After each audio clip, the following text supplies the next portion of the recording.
Hi friends, जैसे कि आप देख पा रहे हैं आपके सामने रसिया और यूक्रेन के मैप मैंने रखे हैं। आज बात करेंगे हम लोग रसिया और यूक्रेन की लड़ाई के बारे में। क्योंकि ये लड़ाई लड़ते हुए काफ़ी दिन बीत चुके हैं, फिर इतने दिन बाद मैंने ये वीडियो बनाया है। इसके पीछे कारण ये है कि सभी लोग सोच रहे हैं कि बस ये लड़ाई हो रही है, रसिया यूक्रेन पे कब्जा करना चाहता है, इस वजह से रसिया इस पर लड़ाई कर रहा है।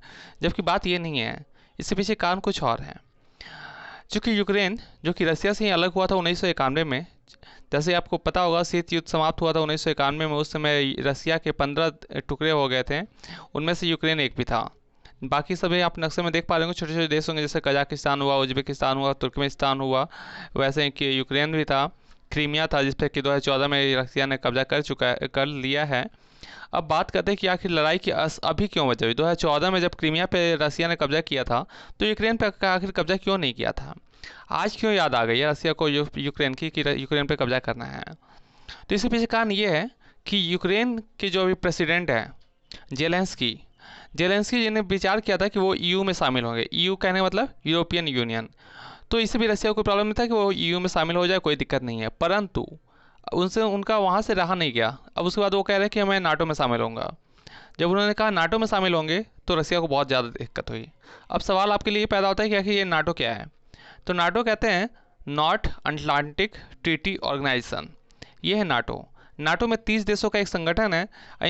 इस संगठन का एक रूल होता है कि अगर कोई भी देश नाटो में सम्मिलित हुए किसी देश पर अगर हमला करते हैं तो ये सभी मिलकर उन पर हमला करेंगे।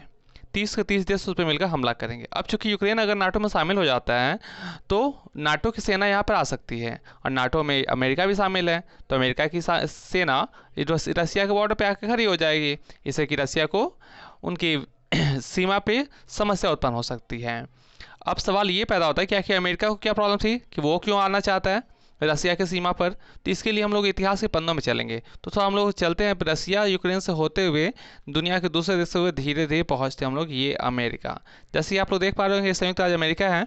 संयुक्त राज्य अमेरिका से सटा हुआ आपको दिख रहा होगा एक क्यूबा लिखा हुआ है, क्यूबा अंडरलाइन किया हुआ है। ये एक छोटा सा देश है।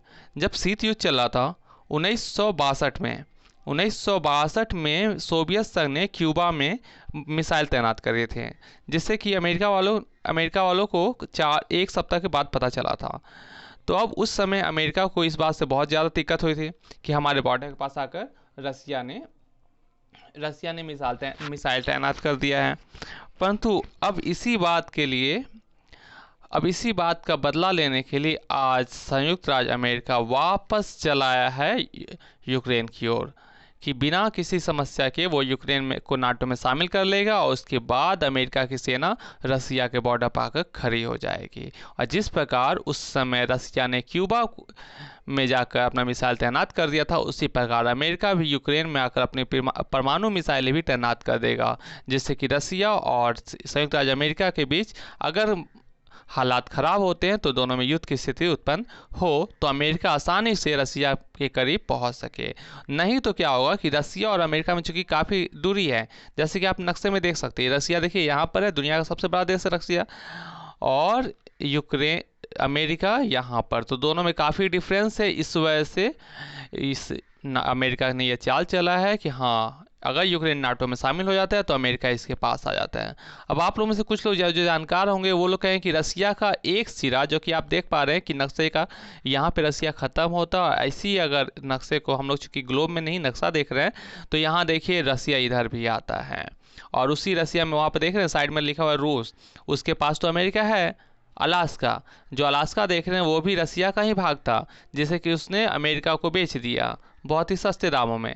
उस समय जो अलास्का आप देख रहे हैं, अलास्का को जाना जाता है किस लिए, वहाँ पे बड़े बड़े सब्जी की खेती होती है, परंतु अलास्का पहले बर्फ़ से ढका हुआ रहता था, इसी वजह से रसिया ने उसे यूजलेस समझकर बेच दिया था।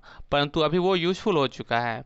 तो अब आप कहेंगे कि वहाँ से उसकी सेना भी क्यों नहीं, तो वहाँ से जो उसका पार्ट सट रहा है रसिया से, वो बर्फ़ से ढका हुआ रहता है, तो वहाँ से हमला करना बिल्कुल ही कठिन होगा। और वहाँ से सेना को रसिया के तक पहुँचाना, मेन रसिया उसका किस पार्ट में होता है, ये इसके पश्चिमी भाग में रसिया की सारे कुछ निवास करते हैं रसियन लोग, तो यहाँ पे आने में काफ़ी लंबा वक्त लगेगा। क्योंकि देख रहे हैं वहाँ से ये पूरा इलाका साल में 9 महीने तक बर्फ से ढका हुआ रहता है, जिस कारण लोग वो यहाँ से ना आकर यहाँ दूसरे सिरे पर आना चाहता था, और अपने क्यूबा मिसाइल संकट की जिस समस्या थी उसे दूर करने के लिए वो यूक्रेन को आर्थिक लालच देकर नाटो में शामिल कराना चाहता था, ताकि वो भी क्या कर सके, रसिया के बॉर्डर पर मिसाइल तैनात कर सके और 1962 का बदला ले सके।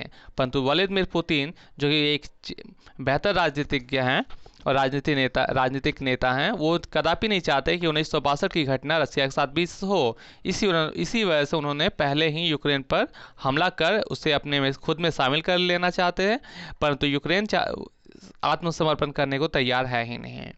तो अब उन्होंने कहा कोई बात नहीं, आप शामिल मत होइए, आप ये वादा कीजिए कि आप कभी नाटो में शामिल नहीं होंगे। आप यूं में शामिल हो सकते हैं परंतु नाटो में शामिल नहीं होंगे।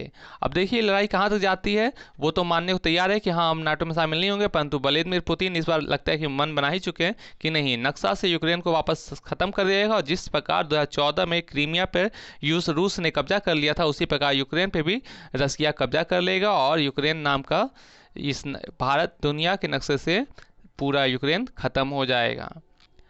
तो आप आशा करता हूं कि आपको आज की वीडियो से समझ में आ गया होगा कि रसिया और यूक्रेन की लड़ाई का मुख्य वजह क्या है। अभी तक इस असली वजह का खामियाजा खुलासा किसी ने नहीं किया था, जिसकी खामियाजा भुगतने पड़ रही किसे, यूक्रेन को।